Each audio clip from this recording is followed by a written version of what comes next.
O trabalho mais difícil inicial é você entender. E aí a pessoa vai lá, tá começando, fala, pô, legal, montou reserva de emergência. Aí pegou o BEST, filosofia BEST. Aí foi lá em bancos. Ela falou, caraca, tem um monte de bancos. Ela falou, energia. Pô, tem um monte de empresas de energia. Eu não tenho tempo. Essa pessoa, no caso, nesse pontapé inicial, seria uma boa, na visão de vocês, ela começar através de um índice? Ou não? É melhor ela acompanhar um analista que faz esse trabalho por ela, né? Que siga essa filosofia que ela gostou, né? O que vocês recomendam para essa pessoa que fala, poxa, eu não tenho tempo, tô lá, né, pô, trabalhando, ralando, e eu não consigo me dedicar a isso. Sou ruim com números, então eu preferia delegar isso ou através de um TF, fundo, ou um especialista. O número é o menor dos problemas. É o menor, porque hoje você tem casas de análises muito confiáveis, você pode se cercar de profissionais que te munam desse tipo de informação, até no AGF+, a plataforma. Enfim, você tem vários serviços que te dão ali, te cospem um valor justo e você vai saber se está caro ou está barato. O trabalho mais difícil inicial é você entender se ela é uma boa empresa. Então, você tem que sempre pensar como se fosse na vida real. Você vai comprar uma padaria. Quais características desse negócio você vai avaliar? Poxa, quem são os sócios? Quem são os gestores que estão ali? Pô, você vai lá dar um Google, gente. A gente vive a era da informação, vai no LinkedIn. Pô, alguma coisa sobre a reputação dessas pessoas você vai encontrar na internet, conversar com conhecidos. Então, você vai fazer um trabalho de diligência nesse sentido. E, às vezes, as pessoas falam, pô, mas eu não tenho tempo. Mas, cara, você arranja tempo para várias outras coisas muito menos importantes e mais supérfluas do que isso. Você tem que lembrar que é o dinheiro do seu futuro. E você vai pagar um preço muito caro se você, obviamente, não fizer esse negócio direito. Agora, obviamente, isso torna implícito de que você precisa estar disposto a fazer esse tipo de trabalho. Por que aqui a gente não acredita muito em você investir em índice? Porque, infelizmente, não distribuem dividendos e, se distribuíssem, seriam tributados. Então, não há vantagem aqui, diferentemente dos Estados Unidos, em que os ETFs, bons ETFs, distribuem bons dividendos enfim, lá o dividendo já é tributado, mas, diferentemente do que ocorre aqui, não haveria essa vantagem, exatamente. Então, você tem que estar disposto, né, Fabiano? Acho que é um acordo com você mesmo de que, poxa, você vai ter que sentar e vai estudar. Isso não acontece do dia para a noite, né? Mas você não pode ficar refém também desses bons profissionais. Você precisa ter uma opinião, uma crítica. Perfeito. Poxa, você, em última instância, você seria sócio das pessoas que estão ali, deste negócio? Entender o que a empresa faz é o mais importante de tudo. Total. E justamente por isso que o BEST acaba sendo uma coisa muito fácil, porque faz parte do dia a dia das pessoas. Poxa, é fácil você entender o que um banco faz. Empresta dinheiro para as pessoas. Como que o banco vai perder dinheiro? Se as pessoas começarem a não pagar. É isso, basicamente isso, entendeu? Perfeito. Então, fazer o feijão com arroz, o simples, bem feito, é tudo que a pessoa precisa, né, no começo, quando ela está começando, para não cair, obviamente, nessas narrativas que de vez em quando o mercado constrói e cria aquelas preferidas e você não consegue se desvencilhar. Quer dizer, quem não tinha a Magazine Luiza 2 anos atrás era louco, né? Então, acho que é criar esse bom senso, esse senso crítico, mas isso, obviamente, demanda tempo e paciência. Arroz com feijão primeiro, né? Você vem lá no cortei, prato... Fabio, eu te cortei. Imagina, que é isso. Mas você sabe a verdadeira dor do investidor que está começando? Na minha visão, é uma coisa que o Barça sempre fala e a gente vive replicando, é olhar patrimônio. O cara não entende nada de bolsa de valores e ele até identifica um bom ativo, um bom setor, que paga um bom dividendo a um bom preço. Só que ele é muito emocionado.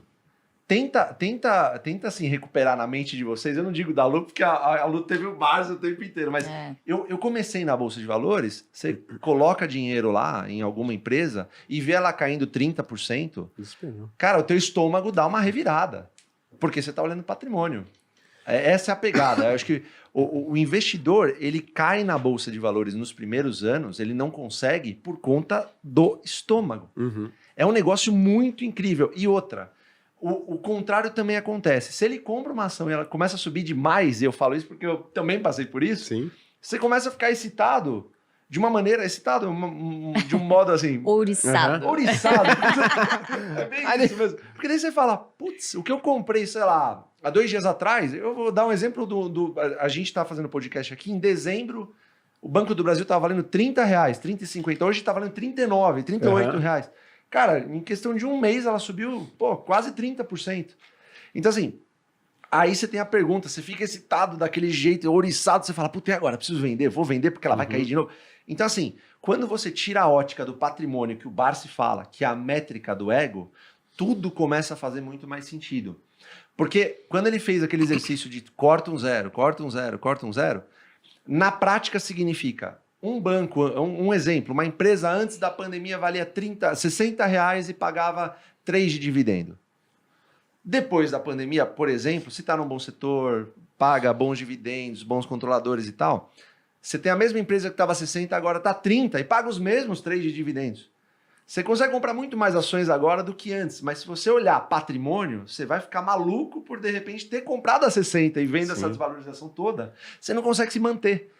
Então, o desafio principal do iniciante, na verdade, é sempre ficar fazendo a mesma coisa por anos e anos na nossa estratégia. Sim. Esse é o problema, as pessoas não conseguem. Sim. É difícil, ainda mais você pega uma renda fixa, que o Barsi chama de perda fixa. Ele pega uma renda fixa lá, rendendo 15% ao ano, e ele vê o dividendo dele caindo de 10% ao ano, ele compara erroneamente uma coisa com outra, achando que dividendo, eu vou pegar dividendo aqui, vou comparar com o CDB aqui, que não tem nada a ver. Sim. Dividendo é lucro real no bolso, que a empresa está pagando depois de ter reinvestido, depois de ter comprado máquina, depois de ter feito um monte de outras coisas e ainda sobrou esse dinheiro para pagar dividendo. E corrigido por inflação ao longo do tempo. Exatamente. Então, assim, a pessoa não entende isso. Então, ela começa a ficar olhando o patrimônio de uma forma que começa a fazer mal para ela.